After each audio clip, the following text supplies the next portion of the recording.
Hello, good morning आप सबको। और आज हम क्लास 11 का जो चैप्टर नंबर 1 है प्रोज़ में, जिसके राइटर हैं खुशवंत सिंह। चैप्टर का नाम है आपका the portrait of a lady. इसकी समरी मैं आपको हिंदी में क्लियर कर देती हूँ, जिससे जब भी आप चैप्टर रीड कर रहे होंगे या आपको चैप्टर पढ़ाया जाएगा तो आपको इजी पड़ेगा। तो ये चैप्टर है आपका, जो इसके राइटर हैं वो और उनकी दादी के रिलेशन को लेकर के एक बहुत अच्छी उन्होंने ये पूरी चैप्टर की स्टोरी बनाई हुई है। इसमें आपको देखने को मिलेगा कि एक बच्चा और उसकी जो दादी हैं उनका रिलेशनशिप कैसा रहता है जब वो छोटा था और जब वो बड़ा हो जाता है तब तक। ये जर्नी इस पूरे में बताई जाएगी। तो आइए देखते हैं इस जर्नी को कैसे लेखक ने आपके बताया है। तो लेखक और उसकी जो दादी हैं वो बहुत ओल्ड थी। जब उसने उनको देखा, उनकी कमर झुकी हुई थी, बूढ़ी थी, चेहरा पूरा उनका जो है झुर्रियों से भरा हुआ था और रेगुलर रूटीन में वो वाइट कलर की ही साड़ी को पहना करती थी। हमेशा ही लेखक ने उनको कभी जवान उन्होंने उसको सोचा ही नहीं कि उनकी दादी कभी जवान भी रही होंगी।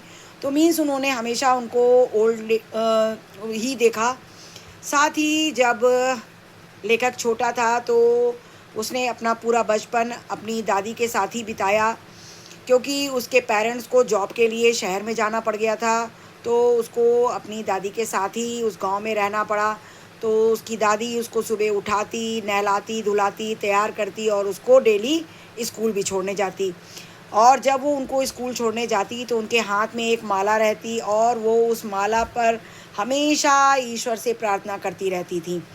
और जब तक लेखक स्कूल में पढ़ाई करते तब तक वो उनकी दादी स्कूल में बैठकर मंदिर में बैठकर प्रेयर करती रहती और मंदिर में बैठकर प्रेयर भी करती और अपनी रामायण का पाठ भी करती रहती।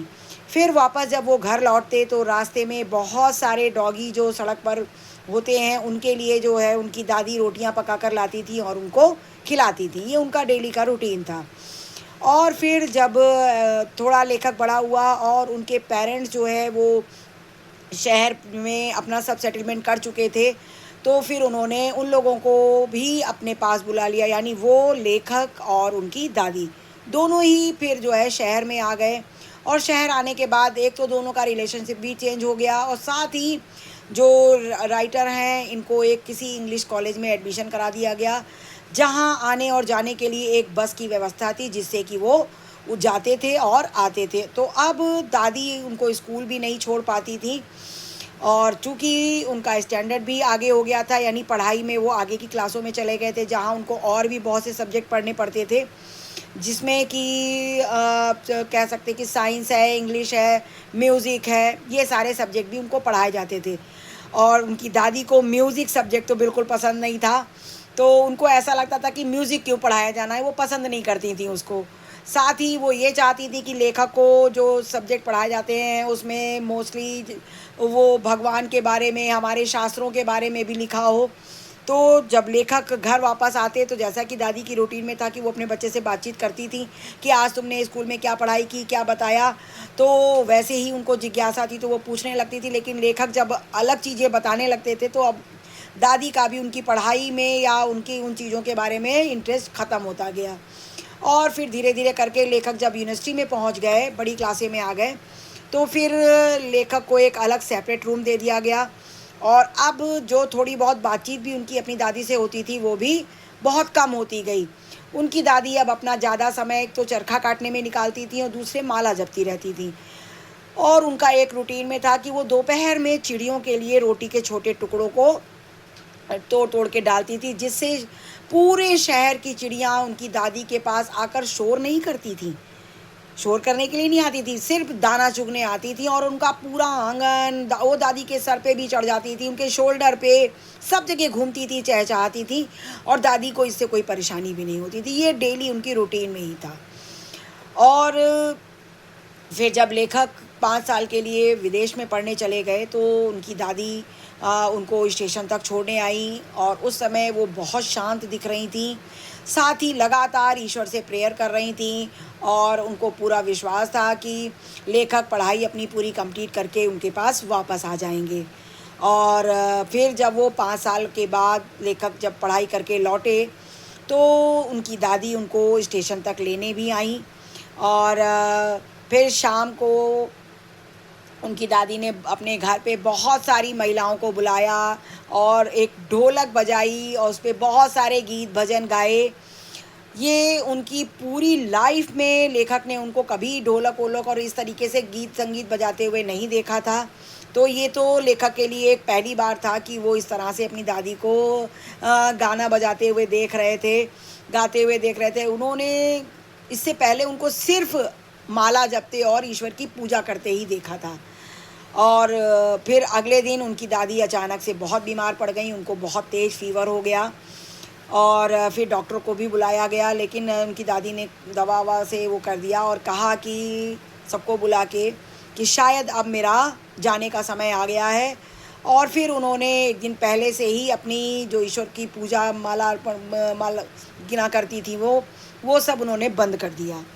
और फिर कुछ देर के बाद जो माले पे उनकी उंगलियां चल रही थीं वो एकदम से थम गई, माला हाथ से गिर गई और उनकी आंखें बंद हो गईं। तो फिर वही है कि शायद ईश्वर ने उनको अपने पास बुला लिया। फिर लेखक ने जो उनका अंतिम संस्कार था वो किया गया और जब ये ऐसी प्रक्रियाएं चल रही थी, अंतिम संस्कार की तैयारी हो रही थी और उनका जो पार्थिव शरीर था उसको जब उठाया जा रहा था तो हजारों हजार चिड़ियाँ आंगन में इकट्ठे हो गई, चारों तरफ फैल गई। लेकिन वो चिड़िया जो थी कहीं भी आवाज़ नहीं कर रही थी, चुपचाप शांत एकदम एक एक जगह पे बैठ गई थी आकर के। साथ ही लेखक की माँ जो थी उनको ऐसा लगा कि शायद ये रोटी के टुकड़ों के लिए आई हैं, तो उन्होंने छोटे छोटे टुकड़े करके सब जगह रख दिए कि जिससे कि वो उनको खा सकें। लेकिन किसी भी चिड़िए ने एक भी रोटी के टुकड़े को नहीं छुआ, सब शांत बैठी रहीं। दादी के पार्थिव शरीर के जाते ही वो सारी की सारी चिड़िया जो है वो उड़ गई। तो बच्चों फिर इस चैप्टर का जो एक मॉरल है वो यही है मेन कि जो उसकी दादी थी वो बहुत सरल स्वभाव की थी, थोड़ी धार्मिक भी थी और अंदर से प्रेम से भरी हुई। जो जो भी कुछ उनके पास था, जो भी स्नेह था अपने हृदय में उनके, वो देखिए पक्षियों पे भी उन्होंने लुटाया, अपने पोते पे भी लुटाया। तो इस चैप्टर में आप देख सकते हैं कि एक पीढ़ी से दूसरी पीढ़ी से तीसरी पीढ़ी तक कैसे स्नेह चला, कैसे उन्होंने अपने अंदर की जो भी अच्छी चीज़ें थी अपने बच्चों में डाली और संस्कारों को कभी नहीं छोड़ा। तो ये था इस चैप्टर की पूरी समरी।